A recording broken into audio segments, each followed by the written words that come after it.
नमस्कार, मैं हूं साक्षी मंगाई। उत्तराखंड के सीएम पुष्कर सिंह धामी ने अपनी सबसे बड़ी जंग के लिए चुनावी मैदान का चयन कर लिया है।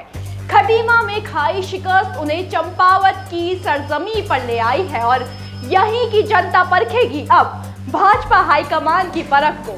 बस विडंबना ये है कि सिर्फ भाजपा का वर्चस्व विजय आश्वस्त नहीं कर सकता। ये धामी की खुद के लिए लड़ाई है, जिसमें चंपावत के विधायक कैलाश गहतोड़ी ने सीट छोड़कर अपनी भूमिका अदा कर दी है।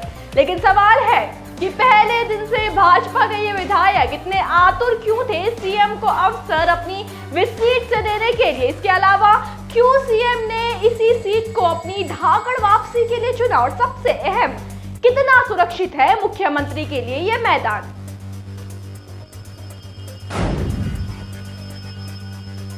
विधानसभा चुनावों के नतीजे लगा था कि सबसे बड़ी सियासी जंग का अंत होंगे, लेकिन किसे मालूम था कि यही अंत उत्तराखंड में आगाज बन जाएंगे उससे भी ज्यादा दिलचस्प लड़ाई का। 6 महीने में सीएम धामी को निर्वाचित होकर विधानसभा पहुंचना है, जिसके लिए उन्हें उपचुनाव लड़ना होगा। इसी के तहत खटीमा से सीएम पुष्कर सिंह धामी की हार ने जीत के लिए उन्हें फिर कोशिशों में झोंक दिया है और उन्हें पहुंचा दिया है चंपावत, जहां से उनके उपचुनाव लड़ने पर मोहर लग गई है। दरअसल सीट से विधायक कैलाश गहतोड़ी सीएम को कई बार चंपावत से चुनाव लड़ने का निमंत्रण दे चुके हैं। गहतोड़ी ने पार्टी के प्रदेश अध्यक्ष मदन कौशिक को सीट खाली करने का प्रस्ताव भी सौंपा था।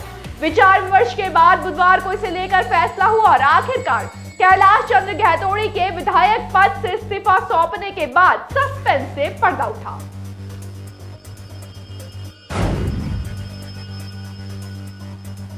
चंपावत विधानसभा सीट पर भाजपा विधायक कैलाश चंद्र गहतोड़ी ने विधानसभा अध्यक्ष ऋतुभूषण खंडूड़ी को विस्की सदस्यता से अपना त्याग पत्र सौंप दिया है और उसे अध्यक्ष ने स्वीकार भी कर लिया। इसी के साथ पुष्कर सिंह धामी के उपचुनाव लड़ने के लिए चंपावत सीट खाली हो चली है। वैसे कैलाश गहतोड़ी काफी पहले ही मुख्यमंत्री पुष्कर सिंह धामी के लिए सीट खाली करने का ऐलान कर चुके थे।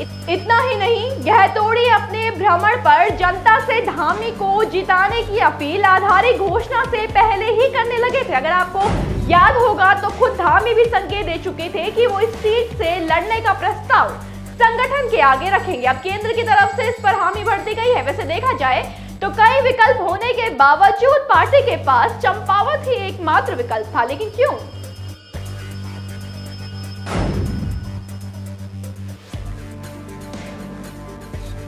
आपको बता दें कि गहतोड़ी को मिलाकर पूरे 10 विधायक सीट की पेशकश सीएम धामी के लिए कर चुके हैं। इनमें भाजपा के 8 विधायक, कांग्रेस के हरीश धामी और निर्दलीय विधायक उमेश कुमार शामिल हैं। इतने विकल्पों के बाद भी क्यों धामी सिर्फ चंपावत को चुन रहे हैं? वजह है इस सीट का डीडी हाट विधानसभा सीट के बाद सीएम के लिए उपचुनाव के लिहाज से दूसरी नंबर की सबसे सुरक्षित सीट होना। भैया डीडी हाट के भाजपा विधायक बिशन सिंह चुफाल ने विधायक के त्यागने से साफ इनकार कर दिया है, तो चुनाव में उतरने के लिए सिर्फ चंपावत ही सबसे सही सीट साबित हो सकती है। ऐसी सीट जो धामी के अपने क्षेत्र खटीमा से लगी हुई है और जहां के विधायक ने कोई मौका नहीं छोड़ा धामी को सीट पर निमंत्रण भेजने का।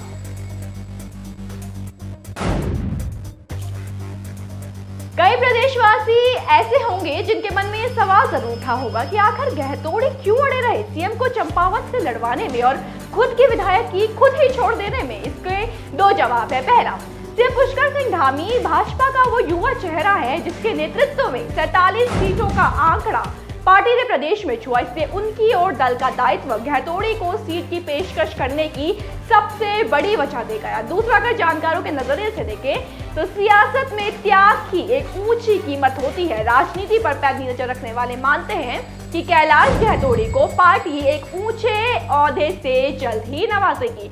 अब ये पद कोई भी और कितना भी बड़ा हो सकता है। अगर आपको याद होगा तो जब सीएम के डीडी हाट से चुनाव लड़ने की सुगबुगाहट सियासी गलियारों में सुनाई दी, तब सीट के विधायक बिशन सिंह चुफाल के लिए राज्यसभा के दरवाजे खुलने की बात चली थी। खैर वो जो भी है, लेकिन जनता तो ये जानना चाहती है कि चंपावत धामी के लिए सुरक्षित तो है, लेकिन नंबर 2 पर क्यों?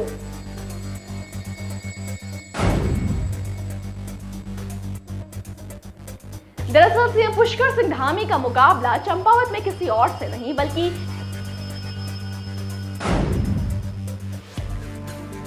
सीट से 2 बार के विधायक रहे हेमेश खरकवाल से होगा। आपको नहीं मालूम तो बता दूं कि ये कह पाना कि गहतोड़ी से कमजोर पकड़ धामी से कितनी मजबूत है काफी मुश्किल होगा। हेमेश सीट से 5 बार के कांग्रेस प्रत्याशी हैं, 2 बार वो जीत दर्ज कर चुके हैं। ऐसे में उनकी सीएम से टक्कर कुछ आशंकाएं जरूर पैदा करती है। जीत हार के यही समीकरण स्थिति को इतना रोचक बना रहे हैं कि पूरे प्रदेश की निगाह इन उपचुनावों के नतीजों की ओर है। इस चुनावों में हार का चेहरा देखने वाले सीएम धामी के सिर पर सूबे के मुखिया का ताज जरूर सजा है, लेकिन गद्दी पर विराजमान धामी के पास विजय ही वो पहला और आखिरी जरिया है जो उनके पद को और कद को सुरक्षित रख सकता है। अब देखते हैं कि जिस क्षेत्र को सीएम ने चुना है वहां की जनता को सीएम कैसे साधते हैं। जैसे भी होगा जो भी होगा आप तक पहुंचाएंगे।